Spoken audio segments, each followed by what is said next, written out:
ஆண்டு 6 மாதம் 10 நாள் 11 சனிக்கிழமை ஜூலை 25 2026. இன்றைய நம்பிக்கை செய்திகள். நடைபெற இருக்கும் நல்லூர் வட்டத்தின் நிகழ்வுகள். தமிழகம் நெடுகிலும் பரவலாக பல்வேறு மாவட்டங்களில் நடைபெற இருக்கிற நிகழ்வுகள். ஜூலை 25 மாலை 4 முதல் 6 வரை பாரம்பரிய விவசாய சந்திப்பு, காடநேரி, சிவகங்கை மாவட்டம். ஜூலை 26 காலை 10 முதல் 1 மணி வரை அமைப்பு சாரா தொழிலாளர் முகாம், சாத்தனூர், சிவகங்கை மாவட்டம். ஜூலை 27 கலாம் ஐயா நினைவு தினம், ராமேஸ்வரம் பேக்கரும்பில் உள்ள நினைவிடத்தில் காலை 8 மணிக்கு கலாம் ஐயா குடும்பத்தினருடன் நல்லூர் வட்டத்தின் மாநில, மாவட்ட, கள, மண்டல, துறை 100 பொறுப்பாளர்கள் லட்சிய சமுதாய பிரார்த்தனை, உறுதிமொழி வாசித்தல்.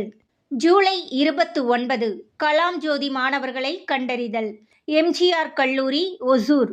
ஆகஸ்ட் 1, 2 வைய தலைமைக்குள் ஊராட்சி தலைவர்களுக்கான பயிற்சி முகாம், திருப்பாச்சி, திருவள்ளூர் மாவட்டம். ஆகஸ்ட் 1 காலை 10 முதல் 1 மணி வரை மானாமதுரை, சிவகங்கை மாவட்ட சமூக ஆர்வலர்கள். நேதாஜி மக்கள் இயக்க குழுவினருடன் நல்லூர் வட்ட செயல்பாடுகள் அறிமுக விளக்க சந்திப்பு.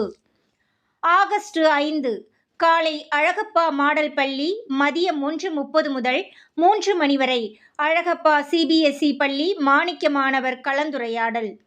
ஆகஸ்ட் 6 மன்னர் மேல்நிலைப் பள்ளி, அரசு மகளிர் மேல்நிலைப் பள்ளி 2:30 முதல் 3:30 4 மணிக்குள் 4 பள்ளிகளில் மாணிக்க மாணவர் கலந்துரையாடல். ஆகஸ்ட் 9 ஈரோடு மாவட்டத்தில் சாதனை மாணவர்கள் கண்டறிதல் முகாம் ஆகிய நிகழ்வுகள் நடைபெற திட்டமிடப்பட்டுள்ளதாக நல்லூர் வட்டத்தின் மாநில பொறுப்பாளர் முத்துகிருஷ்ணன் தெரிவித்தார். நம்பிக்கை செய்திகளுக்காக சென்னையிலிருந்து தயாநிதி. ஜூலை 27 ராமேஸ்வரத்தில் Ignite India 2026 APJ Abdul Kalam International ஃபவுண்டேஷனின் இந்நிகழ்ச்சி வருடந்தோறும் நடைபெற்று வருகிறது. இந்த ஆண்டு July 27 STEM, science and technology, engineering, mathematics என்ற தலைப்பில் மாணவர்கள் மாதிரிகளை உருவாக்குகிறார்கள். 100 பள்ளிகள் மற்றும் 25 கல்லூரிகளிலிருந்து 1000 மாணவர்கள் பங்கேற்கின்றனர். இந்த மாணவர்கள் உருவாக்கும் மாதிரிகளில் சமூகத்திற்கு எது பயனுள்ளதாக உள்ளதோ அதை தேர்ந்தெடுத்து பரிசு வழங்கப்படும். மேலும் சிறப்பு விருந்தினராக ஃபார்மர் சிபிஐ டைரக்டர் திரு கோகுல், இஸ்ரோ விஞ்ஞானி, நல்லூர் வட்டம் வழிகாட்டி பாலு ஆகியோர் பங்கேற்க உள்ளனர் என்று ஷேக் தாவூத் தெரிவித்தார். நம்பிக்கை செய்திகளுக்காக புதுச்சேரியிலிருந்து ஜூலிதாஸ்.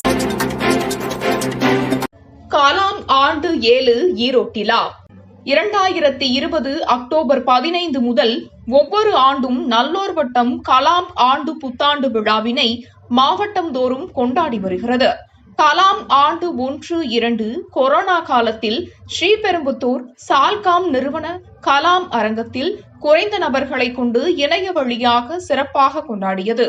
அதனை அடுத்து கலாம் ஆண்டு 3 கோவை சரவணம்பட்டி, கலாம் ஆண்டு 4 திருச்சி, கலாம் ஆண்டு 5 சென்னை, கலாம் ஆண்டு 6 மதுரையிலும் சிறப்பாக நடைபெற்றது. கலாம் ஆண்டு 6 நல்லூர் வட்டம் இதுவரை இல்லாத அளவிற்கு கட்டமைப்பை வலுப்படுத்தியுள்ளது. இந்த நிலையில் வருகிற கலாம் ஆண்டு 7 ஈரோட்டில் நடைபெற வேண்டும் என்று ஜூலை 23 வியாழக்கிழமை மாலை ஈரோடு சுப்பிரமணிய நகரில் உள்ள அக்னி ஸ்டில்ஸ் தங்கவேலு ஐயா அவர்கள் இல்லத்தில் நடைபெற்ற சிறப்பு சந்திப்பில் கலந்தாலோசிக்கப்பட்டதாக கோவை மண்டல பொறுப்பாளர் கார்த்திக் தெரிவித்தார். நம்பிக்கை செய்திகளுக்காக சேலத்திலிருந்து சி. ஹரிஸ்வேதா. நல்லூர் வட்டம் தேனி மாவட்ட பொறுப்பாளர்கள் சந்திப்பு. ஜூலை 24 வெள்ளிக்கிழமை நல்லூர் வட்டம் தேனி மாவட்ட பொறுப்பாளர்கள் சந்திப்பு தேனி ஹோட்டல் ரிவேராவில் நடைபெற்றது.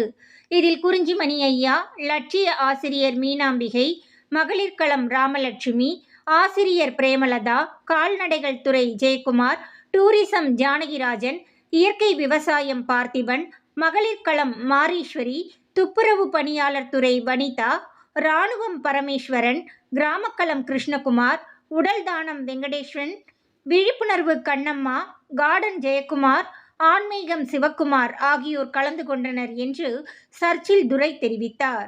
நம்பிக்கை செய்திகளுக்காக சென்னையிலிருந்து தயாநிதி. சிவகங்கை மாவட்டத்தில் மேலும் 33 மாணிக்க மாணவர்கள். ஜூலை 23 வியாழக்கிழமை அன்று சிவகங்கை ஆர்சி நடுநிலைப் பள்ளியில் 10 மாணிக்க மாணவர்கள், மன்னர் நடுநிலைப் பள்ளியில் 23 மாணிக்க மாணவர்களும் கண்டறியப்பட்டார்கள் என்று சிவகங்கை மாவட்ட பொறுப்பாளர் சாந்தகுமாரி தெரிவித்தார்.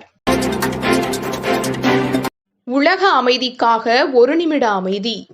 ஜூலை 24 வெள்ளிக்கிழமை காலை சரியாக 11:11 மணிக்கு உலக அமைதிக்காக ஒரு நிமிட அமைதி கடைபிடிக்கப்பட்டதாக சென்னை அசோக் நகர் அரசு பெண்கள் மேல்நிலைப் பள்ளியிலிருந்து ஆசிரியை காஞ்சனா அவர்களும், திருவள்ளூர் மாவட்டம் திருத்தணி அரசினர் மேல்நிலைப் பள்ளியிலிருந்து ஆசிரியை யோகேஸ்வரி அவர்களும் தெரிவித்தனர். நம்பிக்கை செய்திகளுக்காக சேலத்திலிருந்து சி. ஹரிஸ்வேதா. இத்துடன் இன்றைய நம்பிக்கை செய்திகள் நிறைவடைந்தன.